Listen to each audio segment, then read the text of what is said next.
হযরত উকবা ইবনে নাফে এক সাহাবায়ে কেরামদের একটা জামাত লই আফ্রিকা যাচ্ছে। এমন কোন দেশ নাই যেখানে মুসলমান নাই। যে ফ্রান্সে আল্লাহ রসুলের অবমাননা, সেই ফ্রান্সে 70 লক্ষ মুসলমান আছে, 10 লাখ মুসলমান আছে ফ্রান্সের অরিজিন, বাপদাদা চৈত্য গোষ্ঠী ফ্রান্সের। এরকম পৃথিবীর বহু দেশ জঙ্গলের ভিতরে।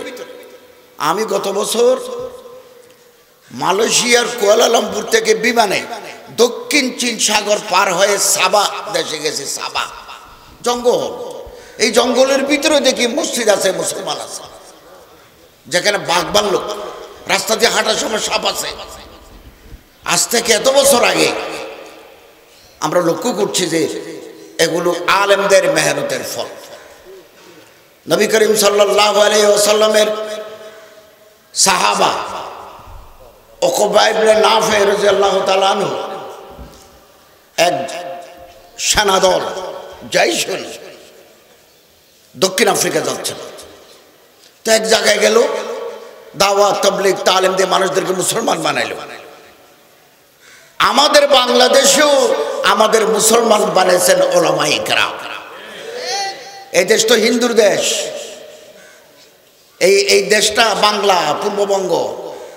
আগে পূর্ববঙ্গ ছিল না, আগে ছিল হরিকেল, জায়গার নাম হরিকেল, সমতট, পুন্ড্র, বরেন্দ্র, এগুলো দেশের নাম। বাংলা, বাঙ্গালা, এটাও নাম দিছে মুসলমানরা। এটা হিন্দুর দেশ। এরকম দক্ষিণ আফ্রিকায় ওনারা দাওয়াতে তাবলীগী জিহাদি প্রতিনিধি লই মুসলমান বানাইলেন। তারপরে জিজ্ঞাসা করলেন, হাল মিন ওয়ারাইকুম আহাদুন, তোমাদের পরে কি কোনো মানুষ আছে? আমরা একটু আল্লাহর কথা বলতাম। হাল মিন ওয়ারাইকুম আহাদুন, তা বলে না, আমাদের পরেও মানুষ আছে। আবার সফর করে যাই, মানুষ পাওয়া গেল আল্লাহ চিনে না, রসুল চিনে না, তাদেরকে আল্লাহ, আল্লাহ রসুল, কোরআনুল কারীম, হাদিস শরীফের সাথে পরিচয় করিয়ে দিলেন, মুমিন বানিয়ে দিলেন, তাওহীদের ঝান্ডা বরদারি করলেন। এইভাবে যেতে যেতে দক্ষিণ আরো যাচ্ছে। যাওয়ার পরে এক জায়গায় পৌঁছলো, জিজ্ঞাসা করলেন, তোমাদের পিছনে কি মানুষ আছে? আছে, তবে আপনারা যেতে পারবেন না। বিশাল পাহাড়, বিষাক্ত সাপ আছে, দরিন্দা আছে, জানোয়ার আছে, হিংস্র প্রাণী আছে, আপনারা যেতে পারবেন, এটা ভর্তি, রাস্তা নাই। হযরত উকবা ইবনে নাফে বলেন, সেই চিন্তা তুমি করো না, তুমি কেবল বলো মানুষ আছে কিনা। মানুষ থাকলে আমরা দাওয়াত পৌঁছাবো। বল্লিগু আন্নী ওয়ালাউ আয়া ফালিবাল্লিগ শাহিদুল গায়বা। আল্লাহ রসুল দুনিয়া থেকে যাওয়ার সময় বলে গেছেন, তোমাদের দায়িত্ব দিলাম, যারা শাহিদিন, যারা গায়বুন আছে, তাদের কাছে আমার কথা পৌঁছাইবে। এই পৌঁছাতে পৌঁছাতে বাংলাদেশ হয়ে অস্ট্রেলিয়ার কিনারা পর্যন্ত চলে গেছে। পাহাড়ের উপর উঠে দেখা গেল যে রাস্তা নাই, ঘন জঙ্গল, গহীন জঙ্গল। হযরত উকবা ইবনে নাফে পাহাড়ের উপর উঠে বলে, এভাবে হাত তুলি, ইয়া আইয়ুহাল হাইয়াত ওয়াস সাবাহ নাহনু আসহাবু রাসূলিল্লাহি সাল্লাল্লাহু আলাইহি ওয়াসাল্লাম। ও বন জঙ্গলের সাপ, বিচ্ছু, বাঘ, হায়না, আমরা আল্লাহর রসুলের সাহাবী। আমরা পৃথিবীর কোন রাজত্বের জন্য আসি নাই, আল্লাহর কোরআনের দাওয়াত পৌঁছার জন্য এসেছি। ইরহিলু আন্না, তোমরা আমাদের জন্য রাস্তা তৈরি করে দাও, আমরা ওই পারে যাব। সময় দিলাম, 2 ঘন্টা সময় দিলাম, তোমরা চলে যাও। এরপরে সাহাবায়ে কেরামদের অর্ডার দিলেন, ঘোড়া যাওয়ার জন্য রাস্তা তৈরি করো। রাস্তা তৈরি করে ওই পারে চলে গেল। রাস্তায় কোনো বিচ্ছু সাপের দেখা হয় নাই। আল্লামা আবুল হাসান আলী নদভী রাহমাতুল্লাহ আলাইহি বলেন যে বাঘ তার বাচ্চা মুখের সাথে গর্দানার উপরে বাঘে কামড় দিয়ে বাচ্চা নিয়ে অন্য জায়গায় চলে যাচ্ছে, ওনাদের পথ রুদ্ধ করেন নাই। এগুলো হচ্ছে উলামায়ে কেরামের দল। একেবারে যাচ্ছে দক্ষিণ দিকে চলে গেল। এরপর আর দেশ নাই। হযরত উকবা ইবনে নাফে সমুদ্রের দিকে নজর দিয়ে বলেন, খোদা তোমার দেশ কি শেষ হয়ে গেল? দাওয়াত, তাবলীগ, তালিম, জিহাদের জন্য কি জমিন আর নাই? যদি ওই পারে চলে যেতে পারতাম, ওয়া উকাতিলু মান কাফারা বিকা, তোমার ধর্ম প্রচারের ক্ষেত্রে, আল্লাহর দ্বীনের আহকাম জারি করার ক্ষেত্রে যারা বাধা দিবে আমি তলোয়ার দিয়ে তাদের সোজা করে দিতাম। আল্লামা ইকবাল রহমতুল্লাহ আলাইহি বলেন, দস্ত তু দস্ত হে দরিয়া ভি না ছোড়ে हमने, বাহরে জুলমাত মে দৌড়া দিয়ে গোড়ে हमने। আমরা সমুদ্রে পর্যন্ত ঝাঁপ দিছি ওই পারে যাওয়ার জন্য। অতএব ১৫০০ বছর ধরে উলামায়ে কেরামের জামাত পৃথিবীর বিভিন্ন দেশে গিয়ে আর ফিরে আসেন নাই। আমি গত বছর চীন গেছি। চীন তো বিশাল দেশ। আমি গেছি গুয়াংডং রাজ্য, বিশাল গুয়াংডং রাজ্যের রাজধানী গুয়াংজু। ওখানে একজন সাহাবীর কবর আছে, আবু ওয়াক্কাস রাদিয়াল্লাহু তাআলা আনহু। চীনের মানুষ, চীনা ভাষার নাম মান্দারিন। চীনের ভাষার নাম মান্দারিন। এরা ইংরেজি আরবি কিচ্ছু জানে না। এদের সাথে ওখানে চলাফেরা বড় কষ্ট। ইংরেজি অথবা আরবি থেকে গুগলে চীনা ভাষায় তর্জমা করে এভাবে মোবাইলে দেখালি তারা চিনে। ধরতে ধরতে গেছি ওখানে। হযরত আবু ওয়াক্কাস রাদিয়াল্লাহু তাআলা আনহু প্রথম জামানার সাহাবী। এই জন্য বদর, উহুদ এই সমস্ত যুদ্ধে তিনি অংশগ্রহণ করেন নাই। চীন দেশে গেছেন। ওনার মসজিদে গেছি, বিশাল কবরস্থান, বিশাল মসজিদ। ইমাম সাহেবের সাথে পরিচিত হইলাম। কোথায় চীন, কোথায় মদিনা? ইসলামের দাওয়াত লই, তালিম লই উনি চীনে লক্ষ লক্ষ মানুষ তৈরি করেছেন। চীনে মুসলমান। এগুলো উলামায়ে কেরামের মেহনত। কিয়ামত পর্যন্ত মেহনত চলবে। এবং কেউ যদি বাধা দেয়, সে বাধা অতিক্রম করার শক্তি যুগে যুগে আলেমদের হাতে আছে। এই চীনের একটা জায়গার নাম জিংজিয়াং, বিশাল প্রদেশের নাম জিংজিয়াং। জিংজিয়াং এর একটা জায়গার নাম কাশগড়। ঢাকা আলিয়ার মুহাদ্দিস হযরত আল্লামা আব্দুর রহমান কাশগড়ি চীনে এক সময় মাংসতুগের বিপ্লবের সময় বলল যে মুসলমানরা যদি চীনা ধর্ম গ্রহণ করি, হুন একটা জাতি আছে, হুন জাতি, বৌদ্ধ বুদ্ধিস্ট, হুন জাতির মতো করে যদি থাকতে চাও থাকতে পারবে। দাড়ি লই, টুপি লই, মসজিদ লই থাকতে চাইলে আমরা তোমাদের শেষ করে দেব। মাংসতুগের বিপ্লব, লাল বিপ্লব, রেড রেভলিউশন। মৌলানা আব্দুর রহমান কাশগড়ির বাবাকে তারা মেরে ফেললো, বোনকে ধরে নিয়ে গেল। আরে জুলুম। মা আছে, বুড়া মা। একদিন সন্ধ্যাবেলা লোকেরা এসে বলল, আমরা একটা পথ পাইছি, চীনের সীমানা পার হয়ে আমরা অন্য দেশে চলে যাব। তো তোমার ছেলেকে দিয়ে দাও, ওরা মেরে ফেলবে, মুসলমান হলে মেরে ফেলবে। এরকম জুলুম, মাজালিম ১৫০০ বছর আগেও ছিল, আজকে ২০২০ সালেও আছে। মৌলানা আব্দুর রহমান কাশগড়ি বাচ্চা ছেলে এই কাফেলার সাথে চলে আসছে। আস্তে আস্তে বড় হলো, হিন্দুস্তানের নদওয়াতুল উলামা থেকে দরা হাদিস পাশ করলো। ঢাকা চলে আসছেন, ঢাকা আলিয়া মাদ্রাসার মুহাদ্দিস হয়েছেন। জীবনে আর কোনোদিন চীনে ফেরত যান নাই। মা বোন কোথায় আছে তিনি খবর জানেন না। ঢাকাতে তার কবর আছে। কোথায় চীনের মানুষ সব হারিয়ে বাংলাদেশে এলমে দ্বীন প্রচার করার জন্য এসেছে। শেখ শরফুদ্দিন আবু তাওয়ামা, ওনার বাড়িও রাশিয়া। উনি এদেশে বুখারী পড়ার জন্য এসেছিলেন। এখানে তার কবর আছে সোনারগাঁয়। উলামায়ে কেরাম যে মেহনত করেছেন এগুলো টাকার জন্য নয়, পয়সার জন্য নয়।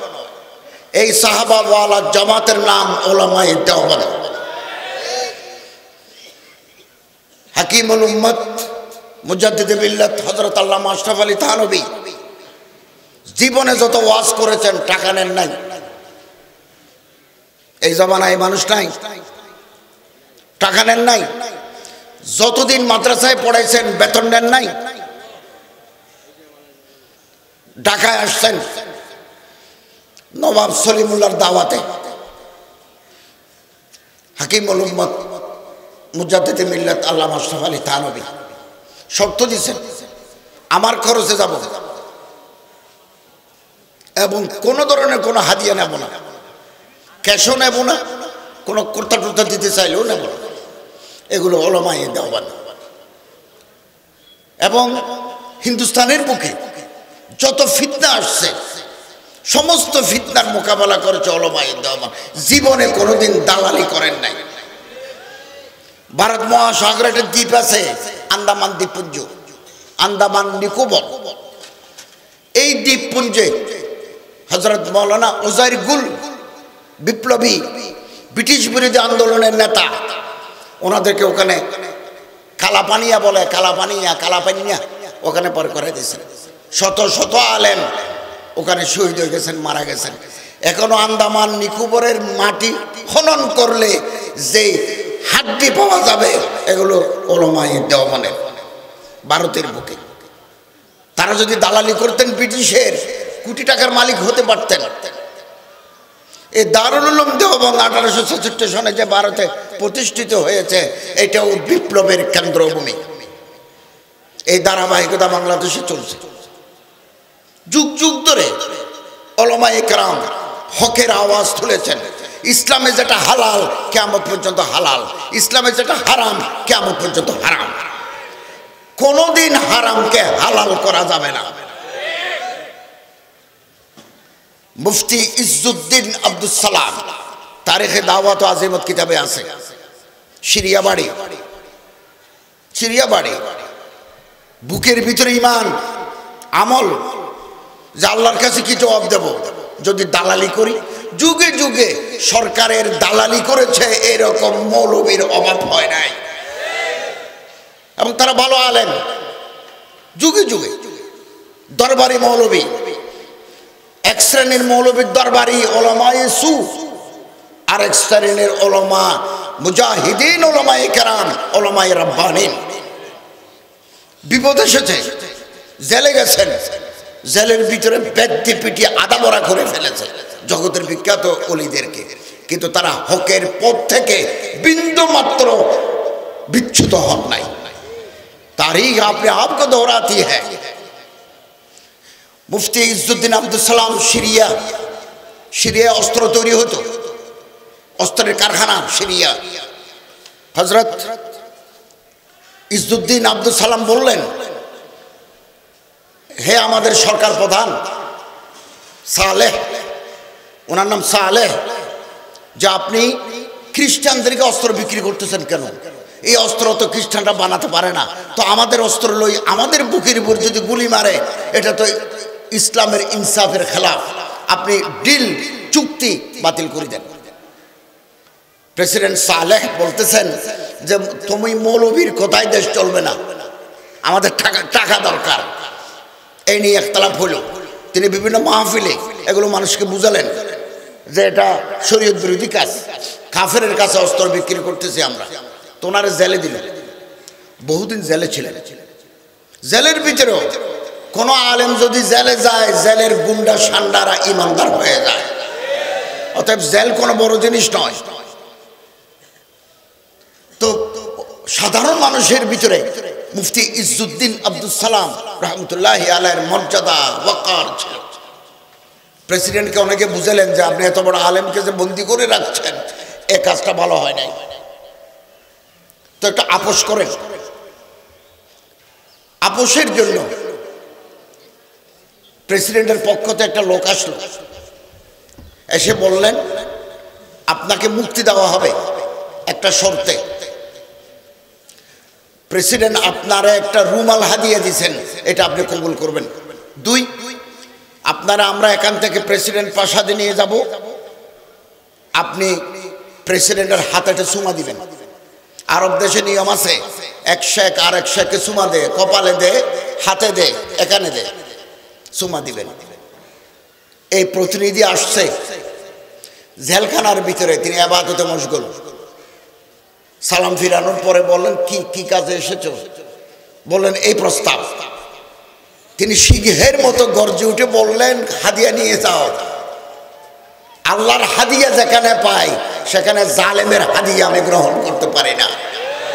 দুই, আমি ওনার হাতে চুমা দেব, ये दूर की बात है।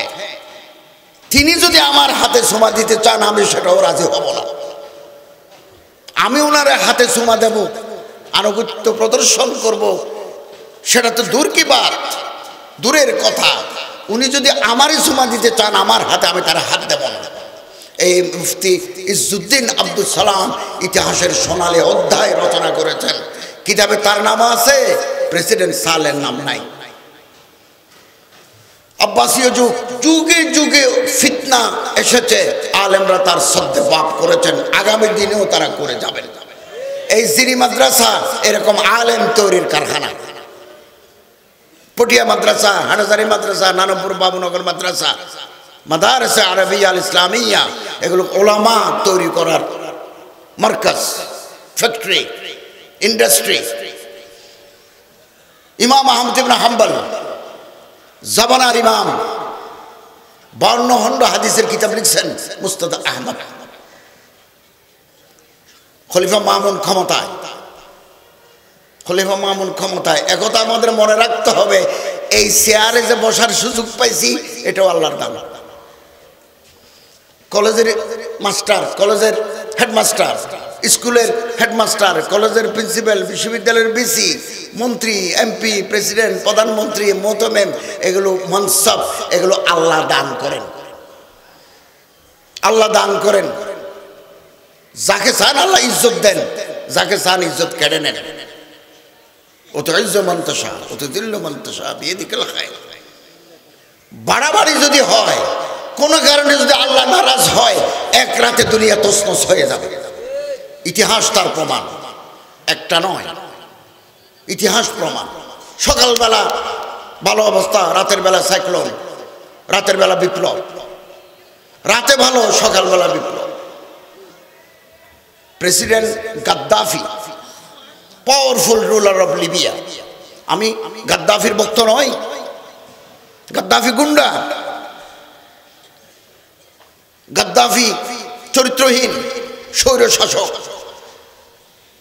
এই গাদ্দাফিকে একজন সৈন্য ধরিয়ে আনি থাপ্পড় মারি দিয়েছে মারা যাওয়ার আগে। তিনি অনেকক্ষণ সৈনিকের দিকে চাই আছেন, খেয়ে কারে মারে।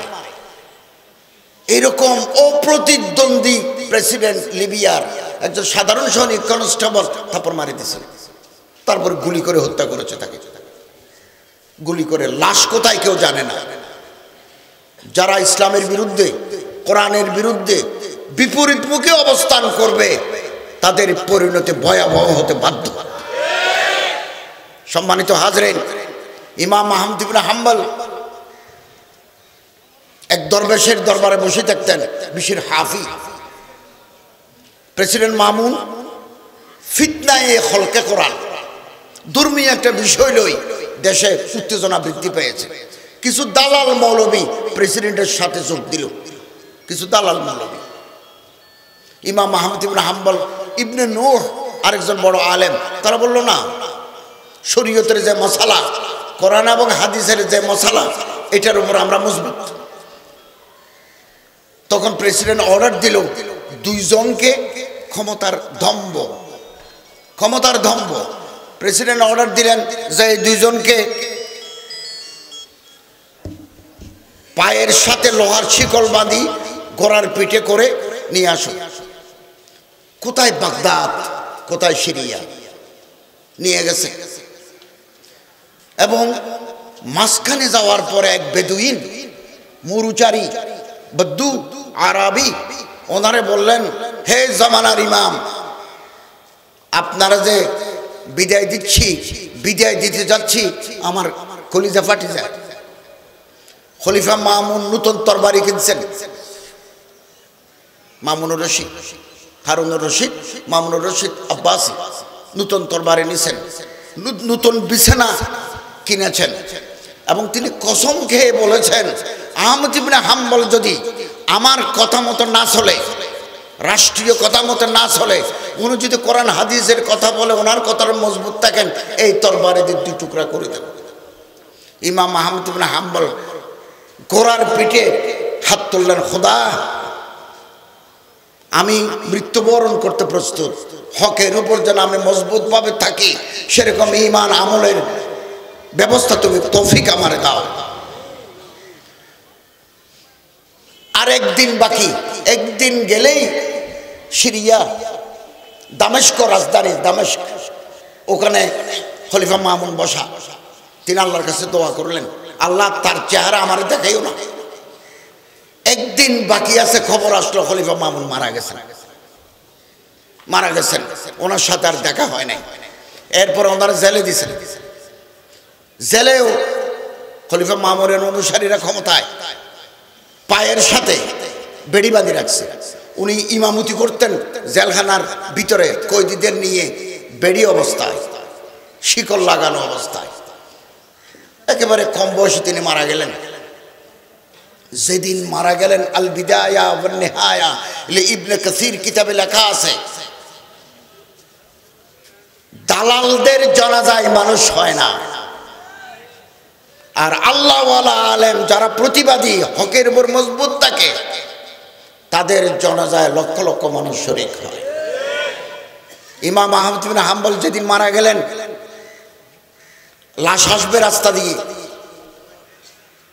মিনাল নিসা ওয়াল বিলদান ওয়াল রিজাল, ছেলে মেয়ে নারী সব রাস্তায় আসে গেছে ইমামকে বিদায় দেওয়ার জন্য।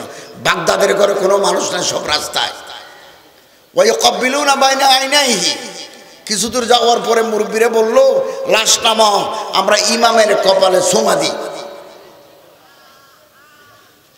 তখন বিশাল মাঠে নেয়, এত মানুষ জানাজা, পরে মরুভূমিতে নিয়ে গেল।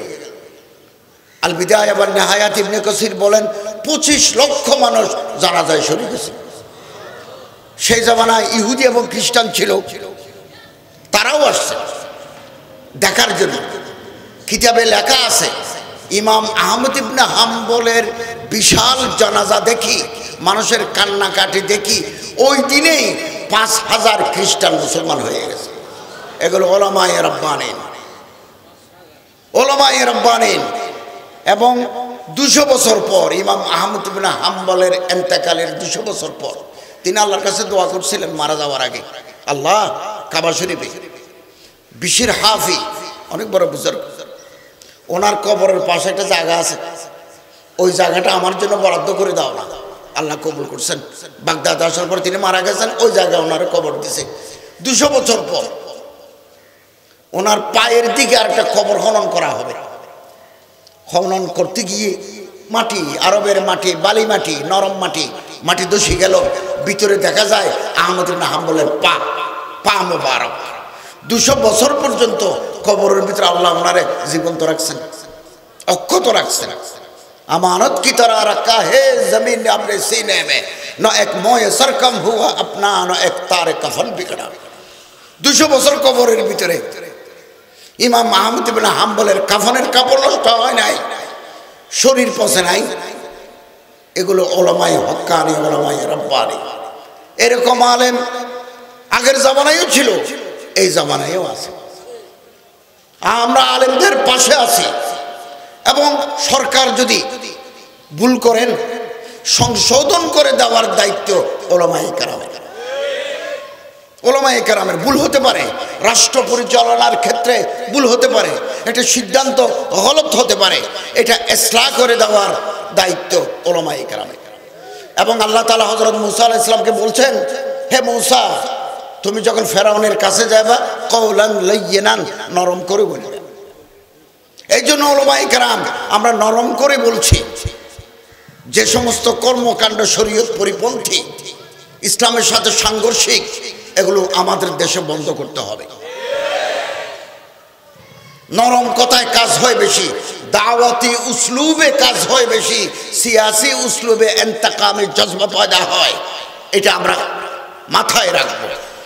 তবে আলেমদের কণ্ঠরোধ করতে চাইলে, আলেমদের অসম্মান অবমাননা করতে চাইলে পরিস্থিতি ভিন্ন রূপ নিতে বাধ্য হবে।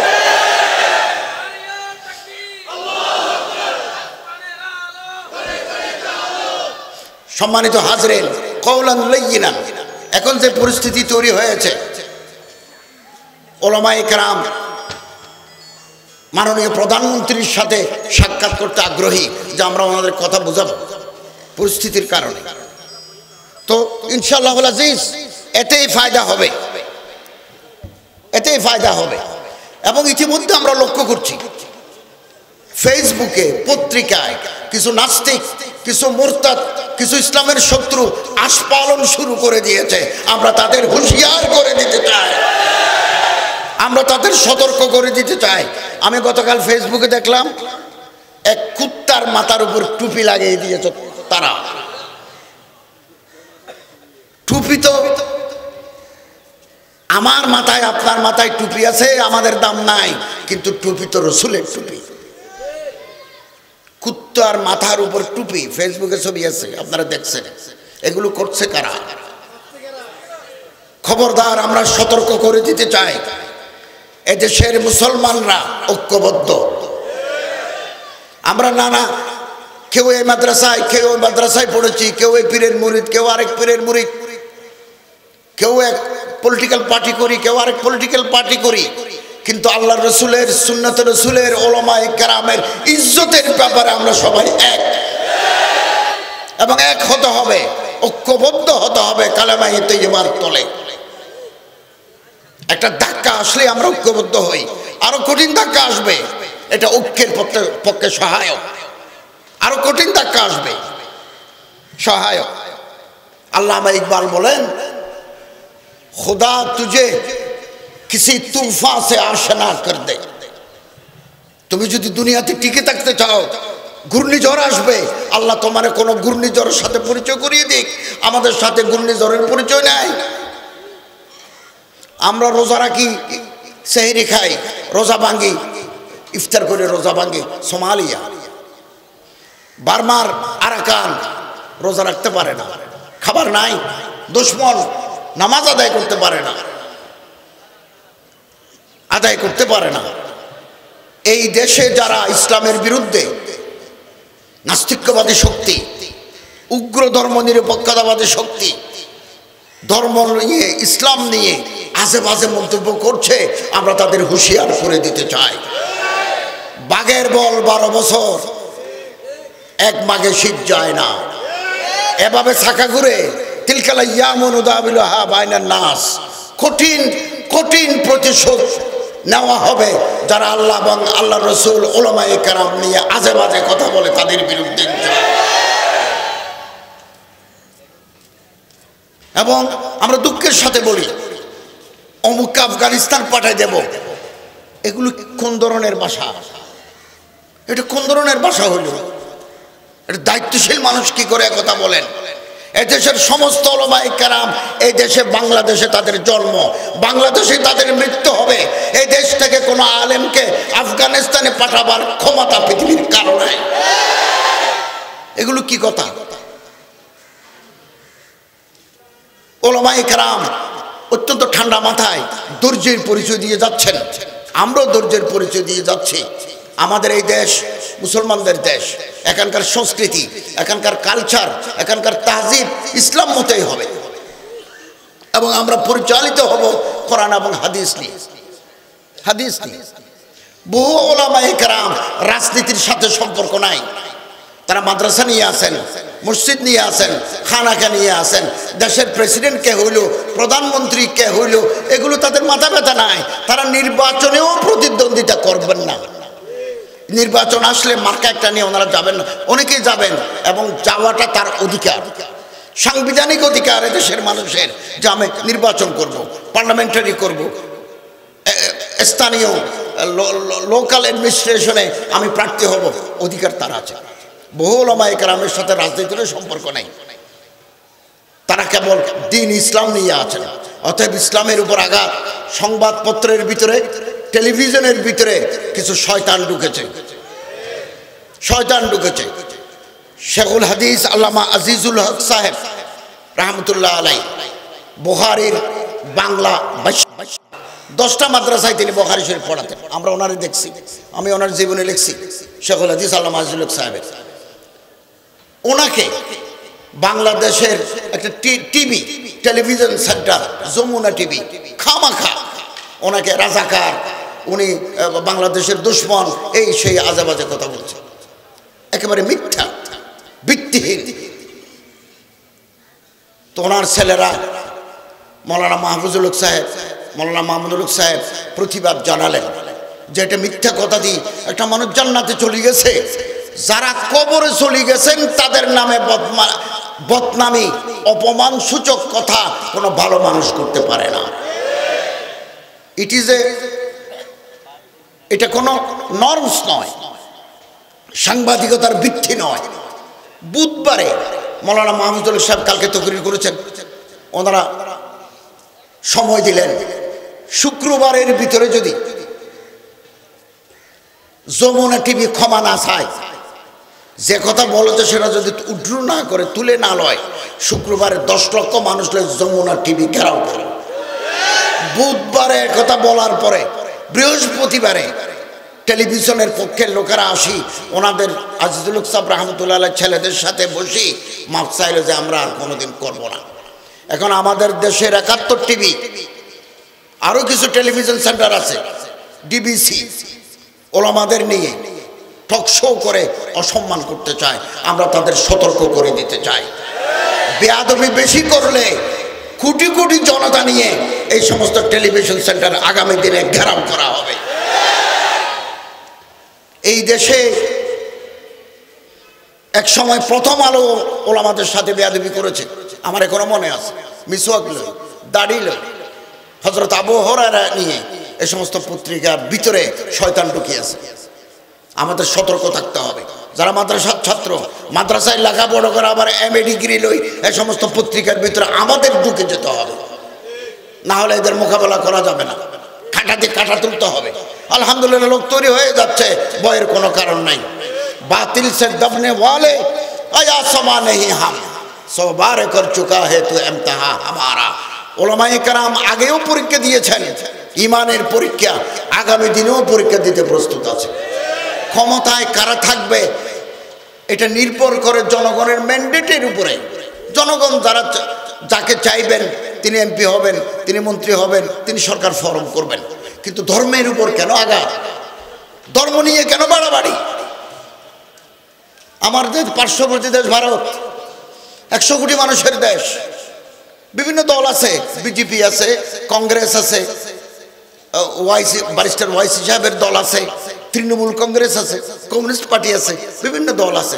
ধর্ম লই, মূর্তি লই, দেবতা লই, ধর্মগ্রন্থ লই নিয়ে কোনো ধরনের উচ্চবাচ্য সে দেশে হয় না। যে দেশের বৃহত্তর জনগোষ্ঠীর ধর্ম, ভারতের বৃহত্তর জনগোষ্ঠীর ধর্ম হিন্দু, সনাতন ধর্ম, নেপালের বৃহত্তর ধর্ম হিন্দু ধর্ম, শ্রীলঙ্কায় বৃহত্তর ধর্ম বৌদ্ধ ধর্ম, কোরিয়ায় বৃহত্তর ধর্ম বৌদ্ধ ধর্ম, বাংলা, পাকিস্তান, সৌদি আরব, বাহরাইন, কাতার, কুয়েত মুসলমান। বৃহত্তর জনগোষ্ঠীর ধর্ম নিয়ে কেউ যদি আজে বাজে কথা বলে, বেয়াদবিসূলক আচরণ করে, আইনের আওতায় এনে তাকে শাস্তি বিধান করতে হবে। আমরা সব সময় দাবি করেছি, উলামায়ে কেরামের সেই দাবি, সে আন্দোলন ব্যর্থ হয় নাই। ডিজিটাল সিকিউরিটি ল এখন চালু আছে, ডিজিটাল সিকিউরিটি ল। আমাদের চট্টগ্রামে কেউ যদি ফেসবুকে কোনো ধরনের কোনো বেয়াদবি করে, অসম্মান সূচক মন্তব্য করে, আমাদের নবী, আমাদের রসুল, কোনো আলেমের নাম ধরে যদি এটা স্ক্রিনশট লই থানায় জমা দিবেন। স্ক্রিনশট নেই, 24 ঘন্টার মধ্যে অ্যাকশন শুরু হয়ে যাবে। প্রতিটি থানায় আমাদের লোক আছে, নবী মুহাম্মদ সাল্লাল্লাহু আলাইহি ওয়াসাল্লামকে মহব্বত করে এরকম লোক আছে, প্রতিটি থানায় আছে, সেক্রেটারিয়েটে আছে, ডিসির অফিসে আছে, র্যাবের ভিতরে আছে, সেনাবাহিনীর ভিতরে আছে, বিজেপির ভিতরে আছে, সব জায়গায় আলেম ওলামাদের মহব্বত করে এরকম লোক আছে। অতএব আমাদের ভয়ের কোনো কারণ নাই। উলামায়ে কেরাম এই দেশের লজিং থাকে না, উলামায়ে কেরাম এই দেশের মাটিতে তাদের শিকড়। অতএব বেশি গরম কথা বলে লাভ নেই। সত্য আমাদের অনুধাবন করতে হবে। আমরা সহিংসতা চাই না, আমরা আমাদের এই প্রিয় মাতৃভূমি বাংলাদেশের উন্নয়ন চাই, পলিটিক্যাল স্টেবিলিটি চাই, ইকোনমিক সলভেন্সি চাই। কিন্তু ওলামায়ে কেরামদের সাথে সংঘাতে গেলে আমার দেশের সমূহ ক্ষতি হবে, আমরা এটা কোনোদিন চাই না, কোনোদিন চাই না। তাই বলে হকের পক্ষে ওলামায়ে কেরাম জীবন দিতে প্রস্তুত আছেন, না হকের পক্ষে আমরা যাব না। বড় আলেমও যদি নাহকের পক্ষে যায়, ইতিহাস তাদের ক্ষমা করে না। আকবর, আপনারা জানেন আকবর আসছেন, আল্লাহ তাআলা আমাদের নিয়ে আসেন না, বাদশাহ আকবর, পাওয়ারফুল রুলার অফ ইন্ডিয়া, ভারতের আকবর বাদশাহ আকবর, উনি ক্ষমতায়, উনি বিয়ে করেছেন হিন্দু, উইদাউট কনভার্সন, ধর্ম বদলে বিয়ে করেন নাই, ডাইরেক্ট সংগ্রাম সিংহের মেয়ে বিয়ে করেছেন, প্রতাপ সিংহের মেয়ে বিয়ে করেছেন সরাসরি। ওলামায়ে কেরাম বিরোধিতা করেছেন, কার কথা কে শুনে ক্ষমতায় আছেন তিনি। শরীয়ত মতে একজন বৌদ্ধ মেয়ে, হিন্দু মেয়ে, খ্রিস্টান না হিন্দু বৌদ্ধ মেয়েকে ধর্মান্তরিত করে মুসলমান করে বিয়ে করা যায়, উনি ডাইরেক্ট বিয়ে করেছেন। তারপরে ক্ষমতার দম্ভে বলল এই দেশে হিন্দু ধর্ম, বৌদ্ধ ধর্ম, খ্রিস্টান ধর্ম, জৈন ধর্ম, পারসিক ধর্ম, কত ধর্ম আছে, কনফুসিয়াসের ধর্ম, এত ধর্ম না করে ধর্ম একটা যদি হয় তাহলে মারামারি কিলাকিলি বন্ধ। ধর্মের নাম দিলেন দ্বীন এলাহি। দ্বীন এলাহি, দ্বীন এলাহি। আকবর সারা জীবন চেষ্টা করি দ্বীন এলাহির উম্মত বানাইছেন 18 জন, 18 জন উম্মত। এর মধ্যে 2 জন মৌলবী, বড় আলেম, একটার নাম মৌলানা ফৈজি আর একটার নাম মৌলানা আবুল ফজল। মৌলানা ফৈজি এত ভালো ফার্সি জানতেন, একটা কথা বাজারে চালু আছে, হিন্দুস্তানের বুকে যদি কেউ ফার্সি ভাষা জানে, মৌলানা ফৈজি জানে, আমির খসরু জানে, দিল্লির আমির খসরু। নিজামুদ্দিন আউলিয়ার পাশে ওনার কবর, তাবলীগি মারকাজের পশ্চিম পাশে ওনার কবর, তুতিয়ে হিন্দ, এই 2 জনে জানে, এত বড় আলেম জহিন। মৌলানা আবুল ফজল কোরআন শরীফের তর্জমা করেছেন নোক্তা ছাড়া, নোক্তা নাই, বা নাই, ফা নাই, খা নাই, গাইন নাই, শিন নাই, এমনভাবে এবার দিচ্ছেন যে যেন বিন্দু না আসে, নুকুত নোক্তা যেন না আসে। কত বড় আলেম হইলে এগুলো করা যায়। আমাদের পটিয়া মাদ্রাসার শেখুল হাদিস প্রিন্সিপাল মোহতামেম আমার উস্তাদ হযরত আল্লামা আব্দুল হালিম বুখারী সাহেব, আল্লামা সৈয়দ আহমদ পালনপুরি সাহেবের সম্মানে দারুল উলুম দেওবন্দের শেখুল হাদিস একটা উর্দু কবিতা লিখেছেন নোক্তা ছাড়া, নোক্তা ছাড়া। এবং তকি উসমানী সাহেবের ভাই রাজি উসমানী রাসূলুল্লাহর জীবনী লিখেছেন নোক্তা ছাড়া। কত বড় আলেম হলে এগুলো সম্ভব। এ সমস্ত আলেমরা ছিলেন ওনার পাশে। আবুল ফজল মারা যাওয়ার সময় মাথা নাই, মাথা কাটে আরেকজনে নিয়ে গেছে, কেবল এইটা নিচেরটা দাফন করা হয়েছে, মাথা কে নিয়ে গেছে আজ পর্যন্ত খোঁজ পাওয়া যায় নাই। দালালের এভাবে পরিণতি হয়। ইতিহাস তার সাক্ষী, ইতিহাস তার সাক্ষী। আরেকজন আলেম মুজাদ্দিদ আল-ফিসানি, তিনি জেলে বসে চিঠি লিখেছেন, ভাইরা বিপদ আসছে আমাদের উপরে, এর নাম মকতুবাত, মকতুবাত শরীফ। এই প্রতিটি চিঠি বিপ্লবের হাতিয়ার হিসেবে সেই জমানায় আগামী জমানায়ও কাজ করবে ইনশাআল্লাহ। আমাদের সতর্ক থাকতে হবে, আমাদের মজবুত থাকতে হবে, জয় আমাদের হবে ইনশাআল্লাহ। আল্লাহ আমাদের তৌফিক দান করুন, আমিন।